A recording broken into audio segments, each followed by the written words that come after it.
ओम शांति। इस क्लब में पहली बार बेंगलोर में आना हुआ और केशव भाई ने बहुत जल्दी प्रोग्राम बनाया कि आपको कैसे भी भट्टी में आना है। 22 तारीख को इनका फोन गया और मैंने कहा कि अभी तो बिजी हैं, बाद में प्रोग्राम बनाएंगे। और केशव भाई का इतना फोर्स था कि नहीं, आपको आना है, किसी भी हालत में आना है। तो इन्होंने 1 घंटे के बाद 26 को टिकट बना के भेज दिया और 22 को वापसी का। तो बाबा करण करावन हार है और बाबा की प्लानिंग अनुसार हम सभी बच्चे चलते हैं और आज आपके बीच में बैठे हैं। कभी सोचा नहीं था कि इतनी जल्दी मैं बेंगलोर में आकर के बेंगलोर को विजिट करूँगा। ओम शांति। फर्स्ट टाइम बेंगलोर की వచ్చినాము। ఎంతో సమయం నుంచి అన్నయ్య కేశవన్నయ్య బెంగళూరుకి రాండి పిలుస్తూ ఉంటారు। అక్కడ వీళ్ళు బుక్స్ క్యాలెండర్స్ అంతా సేల్స్ చేసే టైంలో వీళ్ళకి ఇన్వైట్ చేస్తూ ఉంటారు। ఇప్పుడు రీసెంట్లీ ఇక్కడికి పిలిచినారు, 22 ఫోన్ చేసినారు, 10 మినిట్స్ తర్వాత టికెట్ చేసి పంపించేసినారు।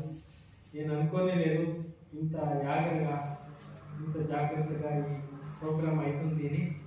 సో ఫస్ట్ టైం వచ్చినాను ఈ యొక్క బట్టికి అని చెప్తున్నారు అన్నయ్య। కొన్ని మురళీలో బాబా చెప్పినారు, मधुबन निवासी सब जगह चक्कर लगाना चाहिए, तब क्या हो जाता है, सब जगह बहुत अच्छा उमंग उत्साह बढ़ जाता है। इसलिए आप इतना दूर से आए हैं तो हम सब ब्राह्मण बच्चों को उमंग उत्साह बढ़ने के लिए, इसलिए आपको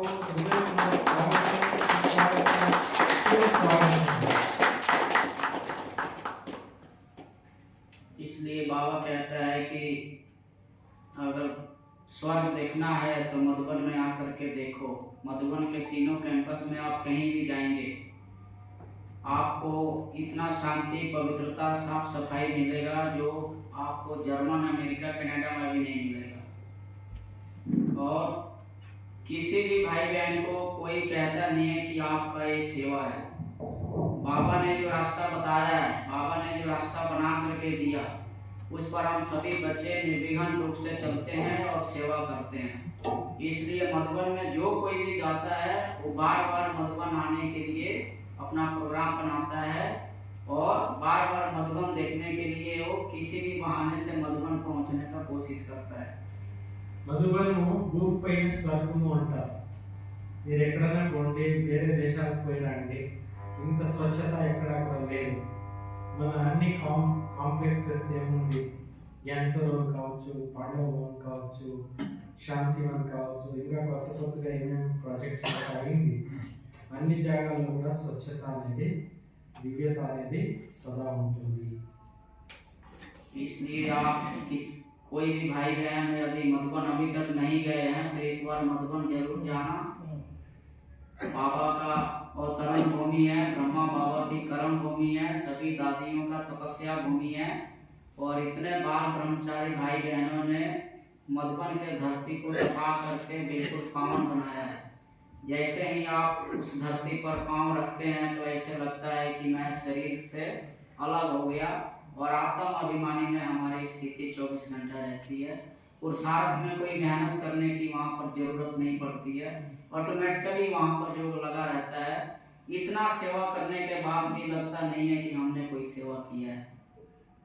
మధుబన్లో బాబా యొక్క కర్మభూమి అయింది, శివబాబా యొక్క అవతరణ భూమి అయింది, దాది దీదీల యొక్క తపస్య భూమి అయింది। అక్కడ మీరు ఎచ్చి పెడతా ఉన్నట్లే మీకు అనుభవం అవుతుంది ఆత్మాభిమాన స్థితి। అక్కడ మీరు పురుషార్థం చేసేటువంటి అవసరం ఉండదు। ఎలా అంటే అక్కడ ఆల్రెడీ అన్ని వ్యవస్థలు కరెక్ట్గా ఉంది, అక్కడికి వస్తూ ఉన్నట్లనే ఆటోమేటికలీ పురుషార్థి జీవనం బాగా పర్ఫెక్ట్గా అవుతూ ఉంటుంది।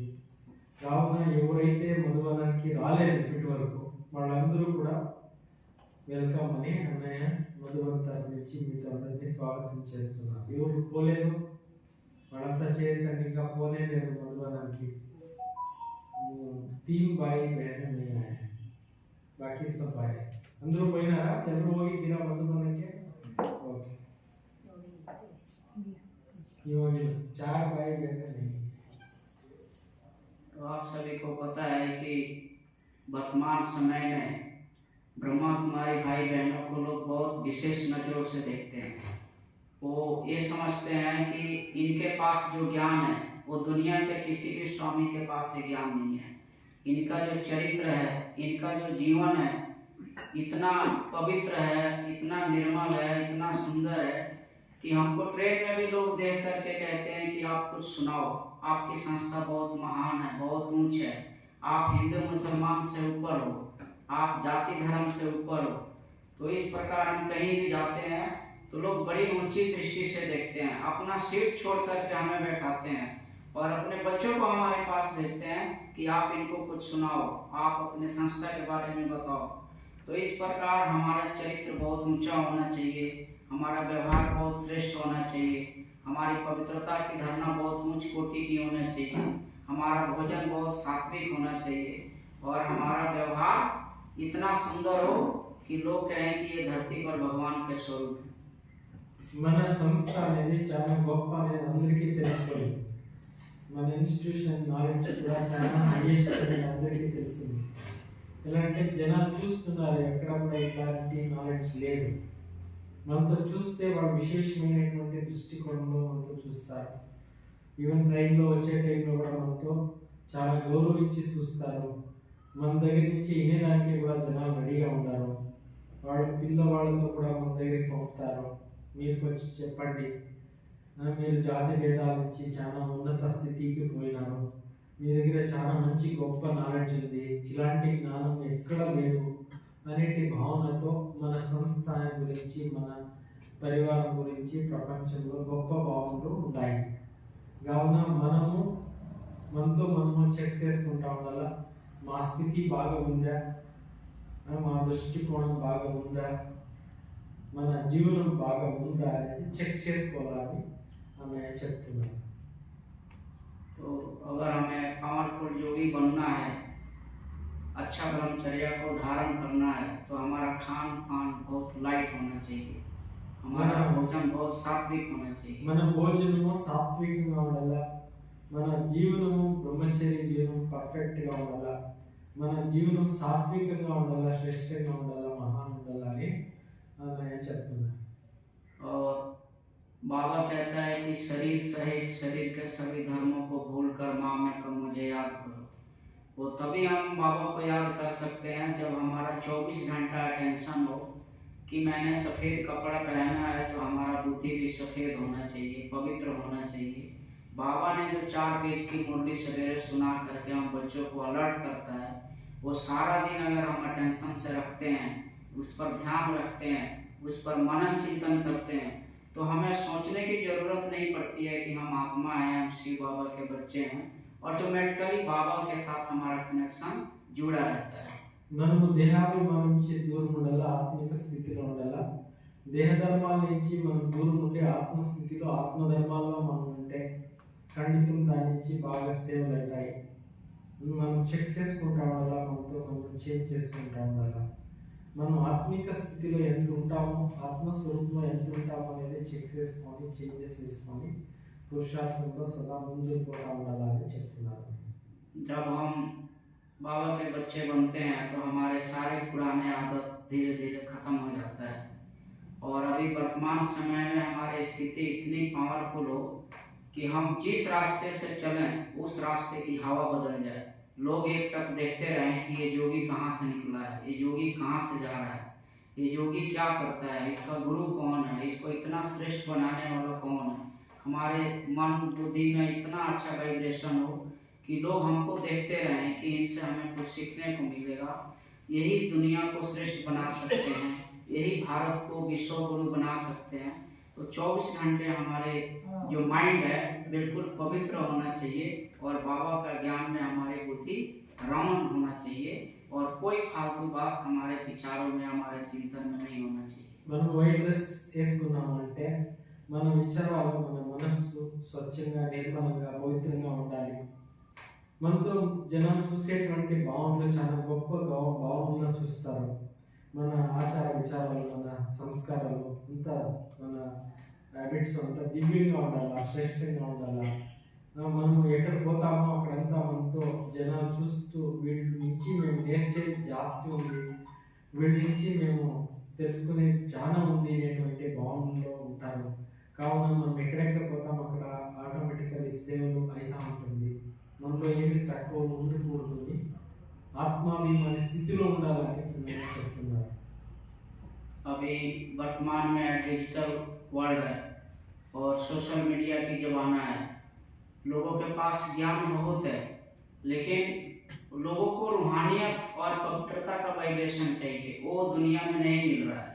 तो हम बच्चों का कर्तव्य है कि हम लोगों को ज्ञान कम सुनाएं, लेकिन हम अपने वाइब्रेशन से उनको बाबा का बच्चा बनाएं, उनका जीवन को परिवर्तन करें और उनके जीवन में खुशियाँ लेकर के आए। वो तभी हो सकता है जब हमारे अंतकरण तक पवित्रता हो, अंतकरण तक शुद्धि हो, अंतकरण तक सच्चाई और सफाई हो, तभी हम लोगों को एक अच्छा वाइब्रेशन दे सकते हैं। ఇప్పుడు సోషల్ మీడియా జమానా నడుస్తూ ఉంది. ఇప్పుడు ప్రపంచంలో చాలా జనాలు వెరైటీ విచారాలంతా చెప్తుంటారు, చూపిస్తుంటారు. ప్రపంచంలో చాలా జ్ఞానం పెరుగుతుంది. అయితే మనము మన అంతఃకరణాన్ని శుద్ధంగా పెట్టుకొని, పవిత్రంగా పెట్టుకొని, మన శుద్ధ వైబ్రేషన్స్ ఇంకా మనం సేవ చేయాలి. లోపల మన సంకల్పాలు శుద్ధంగా ఉంటే, మన భావనలు శుద్ధంగా ఉంటే, మన సంస్కారాలు శుద్ధంగా ఉంటే మన నుంచి జనాలు మంచి వైబ్రేషన్స్ అనేవి తీసుకునేదానికి ఎక్స్పెక్టేషన్ చేస్తున్నారు. వాళ్ళకి ఇది దొరుకుతుంది. ప్రపంచంలో ఎక్కడ కూడా ఇలాంటి ఒక వైబ్రేషన్స్ కానీ, ఇలాంటి ఒక జ్ఞానం కానీ, ఇలాంటి ఒక జీవనం కానీ ఎక్కడ లేదండి. మనం ఎప్పుడైతే ఆ మార్గంలో ఆ మాదిరిగా మనం నడుస్తామో అప్పుడు బాబాని ప్రత్యక్షం చేసేదానికి అవుతుంది. మన గురువు ఎవరు అనేది వాళ్ళకి కూడా తెలుస్తుంది. మనం ఇప్పుడు భారతదేశాన్ని విశ్వ గురువు చేయాలి, అలాంటి జ్ఞానాన్ని బాబా మనకి ఇచ్చినారు అని చెప్తున్నారు. आप सभी को पता हो कि हमारे संस्था में जगदीश चंद्र हसीजा मुख्य प्रवक्ता थे, जिन्होंने 2002 में अपना पुराना शरीर छोड़ा और उन्होंने संस्था के लिए 250 के आसपास बुक्स लिखा और उन्होंने 50 साल ब्रह्मा कुमार लाइफ जिया, लेकिन 50 साल में उनके पास 50 मिनट टाइम नहीं था। तो हम ज़्यादा करके जगदीश चंद्र हसीजा जी का क्लास सुनते हैं, उनके पथ चिन्हों पर चलने की कोशिश करते हैं। तो जितना हो सके हम मोबाइल से दूर रहें, मनन चिंतन करें, उनकी किताबें पढ़ें, अव्यक्त वाणी पढ़ें और थोड़ा सा बिल्कुल अलग रहें, डिजिटल मौन भी रखें, कुछ दिन मोबाइल का त्याग करें, कुछ घंटा करें और एक अपना चिंतन बना करके चलें कि आज मुझे सारा दिन में कैसे अपने मन को ज़्यादा से ज़्यादा पवित्र बातों में लेके जाना है और मेरे को देखते ही लोगों को लगे कि ये इस दुनिया का आदमी नहीं है, ये तो एक दूसरे दुनिया का आदमी है, ये फरिश्ता है, ये प्योर योगी है। तो ऐसे हम करेंगे तभी बाबा की प्रत्यक्षता होगी। टेम्परेरी याद से, टेम्परेरी पुरुषार्थ से, 1 घंटे की याद से, 15 मिनट की याद से बाबा की प्रत्यक्षता और हमारी प्रत्यक्षता होने वाली नहीं है। అన్నయ్య చెప్తున్నారు, ఇప్పుడు డిజిటల్ వరల్డ్ మొబైల్ నుంచి మనం కాసేపు దూరం ఉండాలా, సాధ్యమైతే దాని నుంచి దూరం ఉండేటువంటి అభ్యాసం చేస్తూ ఉండాలా. ఎలా అంటే ఇప్పుడు బాబాని ప్రత్యక్షం చేయాలంటే 1 గంట యోగం చేస్తాం, 2 గంటలు యోగం చేస్తాం, దీని నుంచి ఏమి అయ్యేలేదు. మన ఆంతరిక పురుషార్థం బాగుండాలా, స్వచ్ఛత, సభ్యత, మళ్ళీ ఇమాందారి, వఫాదారి, పవిత్రత, ఇవన్నీ కూడా మనం ఆంతరిక ధారణలు బాగుంటే లోపల అవతల రెండు స్వచ్ఛంగా ఉంటాయి, పావనంగా ఉంటాయి. మనం బాబాని ప్రపంచ మెదడులో ప్రత్యక్షం చేసేకి సాధ్యమవుతుంది అని చెప్తున్నారు. ಕನ್ನಡದವ್ರಿಗೆ ಅರ್ಥ ಆಗ್ತಾ ಇದೆಯಾ? ब्रीक पुरुषार्थ, महीन पुरुषार्थ के लिए हमें थोड़ा सा एकांत का अनुभव करने की जरूरत है, थोड़ा दिमाग को शांत करने की जरूरत है। ज़्यादा हम सुनते हैं लेकिन धारणा कम करते हैं, लेकिन अभी हमें धारणा ज़्यादा करना है और सुनना कम है। तो उसके लिए हमें बाबा कहता है हजारों के बीच में रह करके आप एकांत का एक का अनुभव करो। उसके लिए हमें अपने मन को बहुत स्ट्रांग बनाना है। हर जो फालतू चीज़ें है उससे हमें किनारा करना है, और किनारा करेंगे तभी हमें बाबा की सहारा मिलेगा, बाबा की याद आएगी, ज़्यादा हमारा नेटवर्क होगा, ज़्यादा हमारा फैलावा होगा, ज़्यादा हमारा बाहर की दुनिया में बुद्धि होगी। तो बाबा की जितनी याद रहनी चाहिए उतनी याद हमारे बुद्धि में नहीं ठहर पाएगी। మొదలు చెప్పినారు జగదీష్ చంద్ర హసీజాని మన యజ్ఞంలో ఉన్నారు. వాళ్ళు మన ప్రముఖ వక్త అయినారు. వాళ్ళు 250 బుక్స్ రాస్తున్నారు. వాళ్ళ దగ్గర 5 నిమిషాలు కూడా ఫ్రీ టైం ఉంటుండలేదు. వాళ్ళు చాలా బిజీగా ఉంటున్నారు. వాళ్ళ యొక్క బుక్కుల్ని మీరు చదవచ్చు. ఎంతో బుక్స్ అంతా ఇప్పుడు అవైలబుల్ ఉంది. తెలుగు ట్రాన్స్లేషన్ అయింది, కన్నడ ట్రాన్స్లేషన్ అయింది. ఆ బుక్స్ అంతా మీరు తీసుకొని స్టడీస్ చేయండి. వేరే వ్యర్థ విచారాల నుంచి దూరం ఉండండి. సమర్థమైనటువంటి విచారాల్లో మీరు బిజీ చేసుకోండి. హెచ్చుగా యోగం చేయండి, హెచ్చుగా జ్ఞానం వినండి, హెచ్చుగా పురుషార్థానికి టైం ఇవ్వండి. వేరే వ్యర్థ చింతనలకి, వ్యర్థ మాటలకి, మొబైల్ యూజ్ చేసడానికి పోతండి. ఆంతరిక పురుషార్థం బాగా పెట్టుకొని మంచి సాధన చేస్తా ముందుకు పోతా ఉండండి అని నేను చెప్తున్నాను. हम बाबा के बच्चे बने हैं तो हमारा बोलना बाद में ट्रांसलेशन के बाद बाबा के बच्चे हम बने हैं तो हमारा लौकिक परिवार भी बहुत श्रेष्ठ होना चाहिए, हमारे धन का सिस्टम भी बहुत अच्छा होना चाहिए, हमारी सेवा भी अच्छा होना चाहिए। उससे फिर हमें प्रत्यक्षता होगी कि ये ब्रह्मा कुमारी संस्था में जाकर बैलेंस सीखा है और इनसे हमें बहुत कुछ सीखने को मिलेगा। మనం ఇక్కడికి వస్తామంటే బ్రహ్మకుమారీస్ ఇన్స్టిట్యూషన్కి జనాలు మొత్తం చూస్తూ ఉంటారు. మన ప్రతి ఒక్కటి కూడా బాగా పెట్టుకోవాలని చెప్తున్నారు. మన స్థితిని బాగా పెట్టుకోవాలా. మన ఒక దీన్ని చూస్తూ ఉంటారు జనాలు, వీళ్ళు ఎట్లా ఏమేమి మనతో అబ్జర్వేషన్ చేస్తూ ఉంటారు. మన వ్యవహారం కానీ మన దేవాదేవి కానీ దాన్ని కూడా జనాలు చూస్తూ ఉంటారు. మనం పర్ఫెక్ట్గా ఉంటే బాబాని ప్రత్యక్ష చేసేది అవుతుంది అని చెప్తున్నారు. जब हम बाबा के बच्चे बनते हैं तो बाबा हमें सभी प्रकार का ज्ञान देते हैं, वकील का ज्ञान देते हैं, जज का ज्ञान देते हैं, संत का ज्ञान देते हैं, आत्मा का ज्ञान देते हैं, ड्रामा का ज्ञान देते हैं, मैनेजमेंट करने का ज्ञान देते हैं, स्वास्थ्य रहने के लिए बाबा हमें ज्ञान देते हैं। तो हमारा शरीर भी अच्छा हो, हमारा धन भी अच्छा हो, हमारा परिवार भी अच्छा हो, हमारा लौकिक भी अच्छा हो, हमारा अलौकिक भी अच्छा हो, और हमारे संपर्क में जो भी लोग हैं वो भी हमसे सीख करके अच्छा बनते हैं।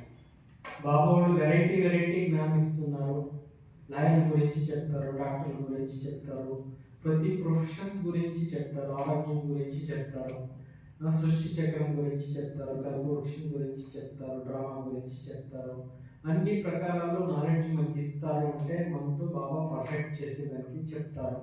మన లౌకికము అలౌకికము అంతా బాగుండాలి. మనం ఎప్పుడు అన్ని రీతిలో బాబా చెప్పిన మాటలు వినుకొని పర్ఫెక్ట్గా అయితేనే బాబాని ప్రత్యక్షత ప్రపంచంలో చేసేదానికి అవుతుంది అని ఆయన చెప్తున్నారు. बाबा के बनने के बाद ऐसा नहीं है कि मैं अच्छा सर्विस करता था उसको रिजाइन दे दिया।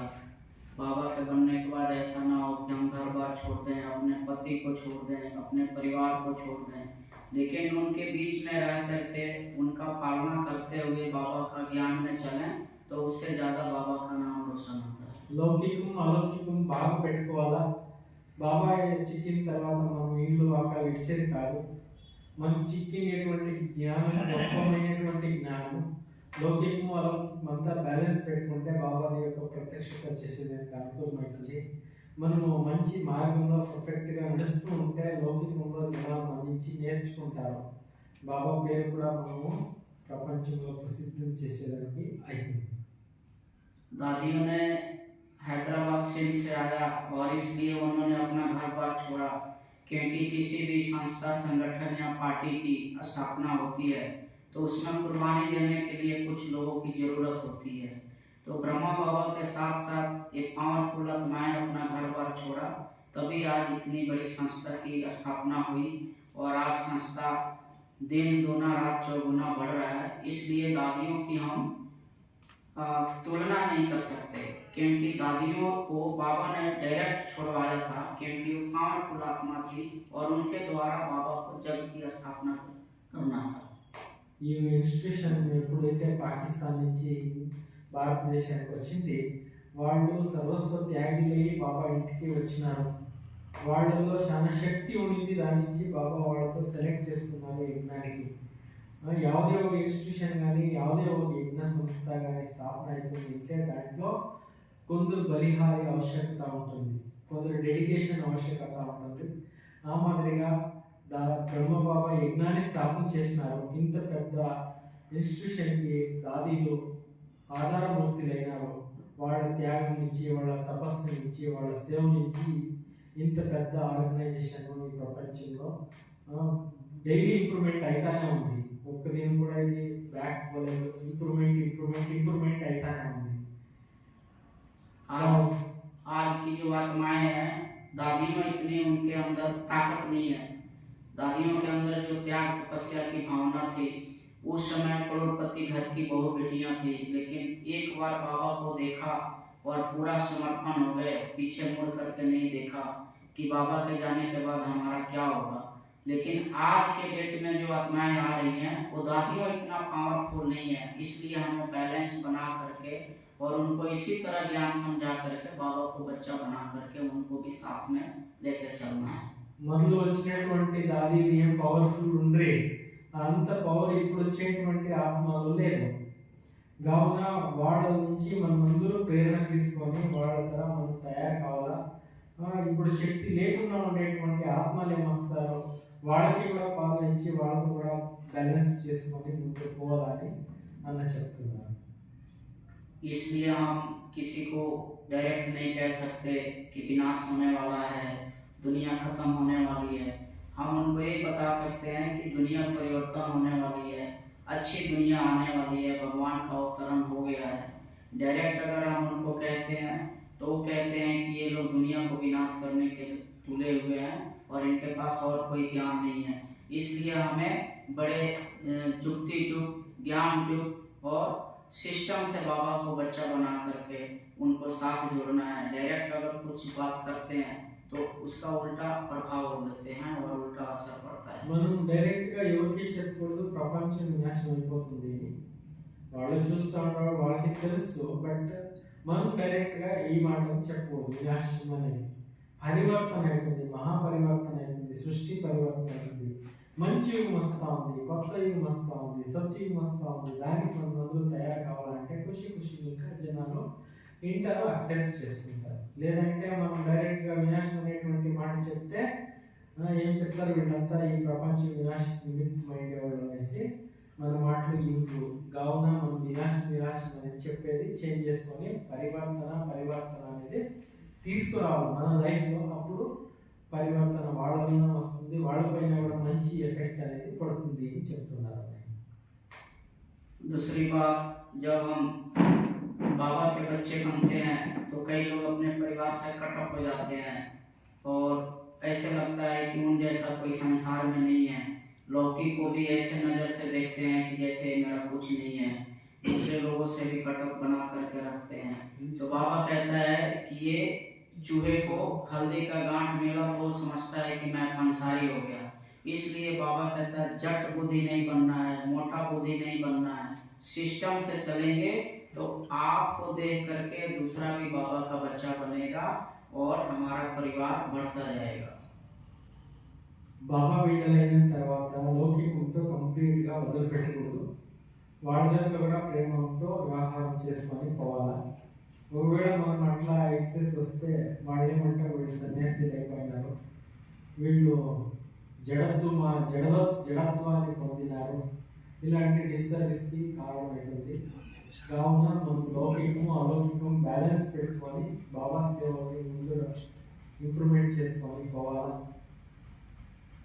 अपने घर को निर्विघ्न बनाना है, अपने घर को अच्छा बनाना है, अपने सेंटर को अच्छा बनाना है, तो हमें रोज 5 तत्वों को भी सुख शांति पवित्रता का वरदान देना है। अपने परिवार को भी सुख शांति पवित्रता का वरदान देना है। जिस सेंटर में आने से हमारा जीवन चेंज हुआ है, हमारा जीवन परिवर्तन हुआ है, हमारा नशा छूटा है, उस सेंटर में भी हमें तन मन धन से सहयोग करना है और कुछ ना कुछ रोज बाबा के घर में लेकर के आना है, ताकि हमारे घर भी निर्विघ्न चलेगा, हमारे कारोबार निर्विघ्न चलेगा, हमारे बच्चे निर्विघ्न होंगे और हमारा स्वास्थ्य भी अच्छा रहेगा। మనం లౌకికంలో కూడా బాగా ఖుషిగా పెట్టాలా, అలౌకికంలో కూడా ఖుషి ఉండాలా. మన సెంటర్ నుంచి మనకి ఏమి జ్ఞానం పొందింది ఆ సెంటర్లో తను మన దాని నుంచి సేవలు చేయాలా. అన్ని బ్యాలెన్స్ పెట్టుకొని ముందర ఖుషి నుంచి బాగా పురుషార్థం చేస్తూ ముందుకు పోవాలా. ఎప్పుడు కూడా ಯಾವುದೇ లౌకికం అలౌకికం బ్యాలెన్స్ లేకుండా ఇంబ్యాలెన్స్ పోయేది వద్దు అని చెప్తున్నాను. इसलिए बाबा हर मुरली में कहता है कि बच्चे, तुम अपने तन मन धन से भारत को स्वर्ग बनाते हो, तुम्हें किसी से कुछ लेने की जरूरत नहीं है, तुम अपना ही धन सफल करोगे तो राजाओं का राजा बनोगे। इसलिए हमें सेंटर के दीदी को कहने की जरूरत ना पड़े कि आप सेवा करो। हम सभी होनहार देवता हैं, हमें खुद सोचना है कि हमें सेंटर भी चलाना है, घर भी चलाना है, मधुबन को भी चलाना है। तो अपने हिसाब से बैलेंस बना करके अगर सेवा करते हैं तो हमारा परिवार भी खुश, हमारे बाबा भी खुश रहता है और हमारा जो पुरुषार्थ है वो निर्विघ्न चलता है और पुरुषार्थ करने में हमें कोई मेहनत करने की जरूरत नहीं पड़ती है। ఇంటిని కూడా బాగా పెట్టుకోవాలా, సెక్టర్ని బాగా పెట్టుకోవాలా, మధుబన సేవను చేయాలా, మన ధనం నుంచి భారతదేశాన్ని స్వర్గం చేసుకోవాలా. ఇవన్నీ బ్యాలెన్స్ పెట్టుకొని పురుషార్థాన్ని స్థితిని బాగా పెట్టుకుంటే మంచి స్థితి అనేది వస్తుంది. అప్పుడు మంచి స్థితి నుంచి కూడా బాగా సేవలు అవుతాయి. और अगर पुरुषार्थ हमें तेज करना है तो कैसे भी करके हमें अमृत वेला रोज करना है।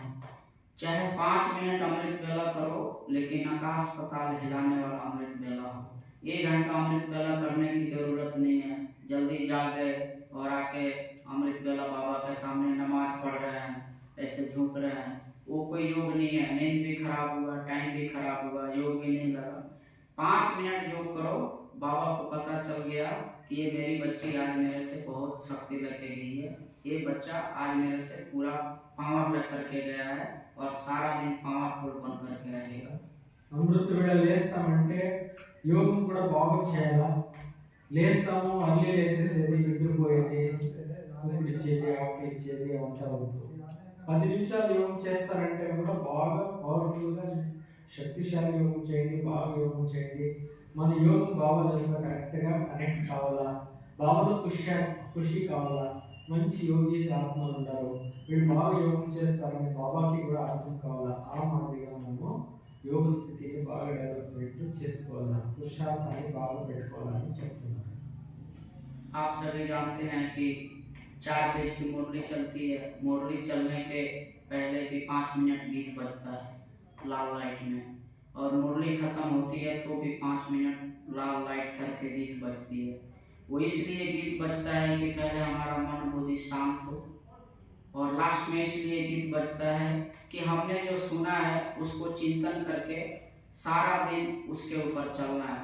वो 5 मिनट इसलिए लाइट बंद होती है कि जो हमने सुना है उसको अपने जीवन में धारण करके सारा दिन उसको चिंतन करके बाबा के श्रीमत पर पावरफुल होकर के चलना है। మురళి ముందర 5 మినిట్స్ మెడిటేషన్ సాంగ్ నడుస్తుంది. మురళి అయిన తర్వాత రెడ్ లైట్ వేసి మళ్ళీ కూడా యోగం నడుస్తుంది. అప్పుడు కూడా సాంగ్ వింటాను. ఎందుకు ఇది అంటే ఫస్ట్ మనము శాంత మనస్థితిలో పెట్టుకొని మురళి వినాలనే కావున ఈ ఒక వ్యవస్థ అనేది. మురళి అయిన తర్వాత ఎందుకు యోగం పెడతారంటే మనం వినేటటువంటి మహావాక్యాలు లోపల బాగా ధారణ కావాలనేసి మళ్ళీ యోగం అనేది పెడతారు. దీని నుంచి మన స్థితి బాగా అవుతుంది, బాగా మనకి ధారణా స్వరూపము అయ్యేదానికి అనుకూలమవుతుంది. కావున మొదట వీటికి మంత్రంగా కూడా బాగా యోగం చేసుకొని మోడలింగ్ క్లాసెస్ వినాలని చెప్తున్నారు. फिर बाबा कहता है कि ज्ञानी तो आत्मा हमें प्रिय लगते हैं, लेकिन योगी तो आत्मा हमारे स्वरूप है। तो अगर हम ज्ञानी कम है तो कोई बात नहीं है, लेकिन अगर हम योगी पावरफुल हैं तब हम बाबा को प्रत्यक्ष कर सकते हैं और खुद को प्रत्यक्ष कर सकते हैं और निर्विघ्न संस्था को भी चला सकते हैं और अपने जीवन को भी निर्विघ्न रख सकते हैं। జ్ఞాని ఆత్మలు కావాలి, యోగి ఆత్మలు కావాలా? భలే జ్ఞానం మీలో తక్కువ ఉండొచ్చు, యోగి ఆత్మలు బాగా కాండి. ఎప్పుడు యోగి ఆత్మలు అవుతారో అప్పుడు నిర్విఘ్నంగా ఉంటారు. యోగి ఆత్మల నుంచి మంచి సేవలు అయితే ఉంటాయి. యోగి ఆత్మలు మంచి ఈ యొక్క ఆర్గనైజేషన్ బాగా నడిపించడానికి హెల్ప్ అవుతుంది.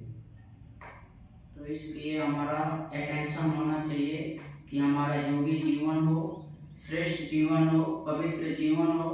उसके लिए हमारा नींद टाइम पर अच्छी हो, हेल्थ हमारा अच्छा हो, सोने का हमारा स्थान शांति प्रिय हो, सोना भी हमें टाइम पर है, जागना भी हमें टाइम पर है। अगर ये सब सिस्टम बना करके हम नहीं चलते हैं तो कभी भी हम अच्छे योगी नहीं बन सकते। మనం ప్రతిరోజాన్ని బాగా పెట్టుకోవాలి. నిద్ర టైం సరిగా నిద్రపోవాలా, జాగ్రత్త కూడా బాగా టైం సరిగా జాగ్రత్త కావాలా, మన పురుషార్థం బాగుండాలా, స్థితిని బాగుండాలా, అన్నీ బాగుండాలా. అప్పుడే మనము మంచి సేవ చేసేటైతే బాగా ప్రత్యక్షత చేసేదానికి అవుతుంది. आप सभी जानते हैं कि ब्रह्मा बाबा 60 के उम्र में ब्रह्मा बाबा बना। शिव बाबा ने उनमें प्रवेश किया जब 60 इयर्स के थे, लेकिन बाबा 93 इयर्स के होने के बाद सीधा बैठते थे। उनके आंखों में चश्मा नहीं थी, वो डंडे से नहीं चलते थे। जब दादियों के पहाड़ पर लेकर के जाते थे तो बाबा सबसे तेज होते थे और आगे बढ़ते थे। कारण क्योंकि मन वचन कर्म से संपूर्ण पवित्र थे। कोई दादियों को शिकायत नहीं आया कि बाबा ने मुझे बुरी दृष्टि से देखा है। कोई बहू बेटी ने नहीं कहा कि बाबा ने मुझे बुरी दृष्टि से देखा है। बाबा ने किसी को डांटा है, बाबा किसी को कम भोजन दिया है, किसी को ज़्यादा दिया है। तो इसलिए बाबा सृष्टि के आदि पिता ब्रह्मा थे, उनको फॉलो करना है, उनको देख करके चलना है। अगर किसी भाई बहन को देखेंगे तो हमारे पुरुषार्थ में गिरावट आ जाएगी। బ్రహ్మబాబా వాళ్ళు పురుషార్థము చాలా బాగా చేసినారు. 60 ఏళ్ళు అయిన తర్వాత శివబాబా వాళ్ళు ఎంటర్ అయింది. వాళ్ళు యజ్ఞం స్థాపించింది 60 ఏళ్ళు అయిన తర్వాత. ఆ వయసులో కూడా వాళ్ళు దీన్ని కూడా స్పెక్స్ యూజ్ చేయలేదు, ఎప్పుడు కూడా వాళ్ళు వాకింగ్ స్టిక్ యూజ్ చేయలేదు, ఎప్పుడు కూడా బెండ్ అయ్యి నడలేదు. అంటే వాళ్ళు అందరూ పోతా ఉంటారు, అందరికంటే ఫస్ట్ ఉంటా ఉంటారు. అందరితో కూడా ఖుషిగా ముందుకు ఉత్సాహంగా అందరికీ వాళ్ళపైన తోడుకొని పోతా ఉంటారు. బాబా వాళ్ళ దృష్టి వృత్తి చాలా పావనంగా ఉంది. ఎవరు కూడా వాళ్ళ పైన దూరం చేయలేదు, వీళ్ళు ఇట్లా వీళ్ళు అట్లా అని. అట్లా వాళ్ళ పురుషార్థం చాలా బాగుంది చెప్తున్నారు. जैसे आप सभी जानते हैं कि ब्रह्मा बाबा के जीवन कहानी में बहुत कुछ आता है। ब्रह्मा बाबा का निश्चय शिव बाबा पर इतना था कि हिमालय पीछे हो जाता था, लेकिन ब्रह्मा बाबा का जो निश्चय था वो अचल और अडोल था। एक बार होली के समय खाने को कुछ नहीं था, लेकिन बाबा रात को 9 बजे बोला कि कल बच्चों को जलेबी खिलाएंगे। भोली दादी ने कहा कि बाबा 100 ग्राम भी आटा नहीं है भंडारी में, और आप कहते हैं कि कल हम बच्चों को जलेबी खिलाएंगे। तो ब्रह्मा बाबा ने कहा कि शिव बाबा कभी भूखा नहीं रहता, तो तुम 40 ग्राम बच्चे कभी भूखे नहीं रहोगे। और 1 घंटे के बाद आबू के एक जुगल सोना का कुछ मोटरी और कुछ पैसे अपने जुगल को लेकर के भेजा कि जाओ, नहीं तो मेरा मन परिवर्तन हो जाएगा, अभी बाबा को दे करके आओ। 10 बजे रात को कुछ गहना की मोटरी और 200 या 300 रुपया वो जुगल ले करके दिया, और सुबह फिर उसी से सारा सामान आया और सभी बाबा के बच्चों ने होली के दिन जलेबी बना करके खाए। वो टाइम बाबा వాళ్ళు ఈ రోజు అందరికీ జిలేబీ తింపి ఎలా ఆశ్రమంలో ఉండే అందరికీ ఏం చెప్తున్నారు. అప్పుడు ఈశ్వరాది ఇన్ఛార్జ్ మనీ అంత ట్రాన్సాక్షన్స్ వాళ్ళు చెప్తున్నారు, బాబా ఇక్కడ 100 గ్రాములు కూడా పిండి లేదు, ఏమీ లేదు, వ్యవస్థ లేదు, చేసేదానికి జిలేబీ అప్పుడు బెదిరి పాట నడుస్తూ ఉంది అనమాట. కాబట్టి బ్రహ్మబాబా చెప్పినారంట, శివబాబా ఎప్పుడు కూడా బిడ్డలకి కడుపు భోజనం లేకుండా పెట్టే సాధ్యమండి, ప్రపంచానికే తినిపిస్తాడు ఆయన. ఎప్పుడు కూడా పెట్టేలేదు, అందరికీ తినిపిస్తాడు. అంటే మనకి కూడా తినిపిస్తాడు. బాబానే ప్రోగ్రామ్ ఇచ్చినాడు అంటే ఎట్లనో చెప్పిస్తాడు. 10 గంటలకంతా అక్కడ ఎవరు వచ్చినారంట అక్కడి నుంచి, వాళ్ళు డబ్బులంతా తీసుకొని వచ్చినారంట, ఇచ్చినారంట 200 రూపీస్. దాంట్లో మళ్ళీ జిలేబీ చేసి బాబాకు పెట్టి అందరికీ కూడా పెట్టినారంట. ఈ మాదిరిగా బాబా కమాల్ చెప్తున్నాడు, ఎన్నో కమాల్ అయింది చెప్తాను. तो इस प्रकार हमारी नौकरी चली जाए, हमारा घर गिर जाए, हमारे बच्चों की नौकरी चला जाए, हमारे कारोबार में घाटा हो जाए, लेकिन हमारे इतनी निश्चय पक्की हो कि नहीं, मैं फिर से करोड़पति बन सकता हूँ, मेरे साथ ब्रह्मा बाबा है, मेरे साथ शिव बाबा है, मैं दुनिया का नंबर 1 अमीर आदमी हूँ, मेरे साथ भगवान है, तो मैं फिर अपने पैर पर खड़ा होकर के पूरा एरिया में मैं नंबर 1 बन सकता हूँ। इतना हमें ब्रह्मा बाबा शिव बाबा पर और इस ज्ञान पर निश्चय होना चाहिए। మీ లైఫ్లో ఏమే ఏరుపేరు కావచ్చు, డబ్బు ఏరుపేరు కావచ్చు, బిజినెస్లో ఏరుపేరు కావచ్చు, వ్యవహారంలో ఏరుపేరు కావచ్చు, ఈ ప్రకృతి వికోపాలు ఎండిపోవచ్చు, వకాడుకోవచ్చు, ఏమన్నా కావచ్చు, స్థితిని మాత్రం స్ట్రాంగ్గా పెట్టుకోండి. మీరు ఎంతే హెచ్చు తక్కువ అయినా కూడా మీ స్థితి బాగుంటుంది అంటే మీరు కోట్ల విషయం మళ్ళీ కావచ్చు. అలాంటి మీ స్థితిని మెయింటైన్ చేసుకోండి. ఏమైనా పరిస్థితి వచ్చింది అంటే అప్సెట్ కావాలండి, స్థితిని చాలా స్ట్రాంగ్ పెట్టుకోండి. ఆటోమేటిక్గా అన్నీ అవుతాయి, డబ్బు వస్తుంది, వ్యవహారం కుదురుతుంది, అన్ని పరిస్థితులు సెటరేట్ అయితే బాగవుతారు. మీరు దాని నుంచి స్థితిని అప్సెట్ చేసుకోవద్దని ఏం చెప్తాను. तो इस प्रकार जब मैं 95 में बाबा का बच्चा बना तो हमारे माँ को हमारे पड़ोसी लेडीज लोग बहुत भड़का दिए कि ये ब्रह्मा कुमारी में चला गया, शादी नहीं करेगा। तो रात को मेरी माँ मुझे 12 बजे घर से निकाल दिया, लेकिन मैं अपने दोस्त के घर में रहा, लेकिन मेरा कभी निश्चय कमजोर नहीं हुआ। मैंने कहा इतना सुंदर ज्ञान को मैं छोड़ नहीं सकता, और वो दिन और आज मेरा कभी उमंग, उत्साह और निश्चय खत्म नहीं हुआ। इसलिए कभी बाबा के ऊपर निश्चय खत्म नहीं करने का, पूरा निश्चय से बाबा को याद करें। 95 ఇస్వీలో 95 ఇస్వీలో బాబా ఇంటికి వీళ్ళు వచ్చినాక, క్లాస్కి వచ్చినాక, మురళి కావాలంట, సెంటర్కి వచ్చినాక, అప్పుడు వాళ్ళ ఇంట్లో అక్కపక్క వాళ్ళంతా చెప్పి మీ బిడ్డ వెళ్ళిపోతాడు, సన్యాసి అయిపోతాడు, జీవస్థంలో ఉండేలేదు, బ్రహ్మచారి అయిపోతారని భయపెట్టేసి అక్కపక్క వాళ్ళంతా వీళ్ళతో నిలిపించేదానికి చాలా స్ట్రిక్ట్ చేసినారంట. వీళ్ళు నిలలేదు, దానికి వచ్చేది చేస్తారంటే ఇంటికి కౌలు పంపించేసినారంట. వీళ్ళ రిలేషన్ ఇంట్లో ఉండి, ఫ్రెండ్ ఇంట్లో ఉండి, ఆమెకు దీనికి కూడా ఉమ్మం ఉత్సాహం తక్కువ చేసుకోకుండా జ్ఞానం యోగంలో పక్కా ఈ మాదిరిగా పురుషార్థంలో ముందుకు పోతానే ఉన్నారు. ಯಾವ కారణంగా ఉమ్మం ఉత్సాహం తక్కువ దానికి ఇల్లేదు చెప్తున్నారు.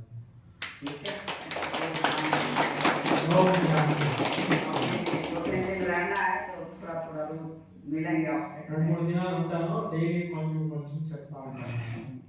अच्छा योगी आत्मा को बाबा ने मधुबन से भेजा है, इसलिए शुक्रिया भाई जी। अब कोलर में भी आना है। ओम शांति।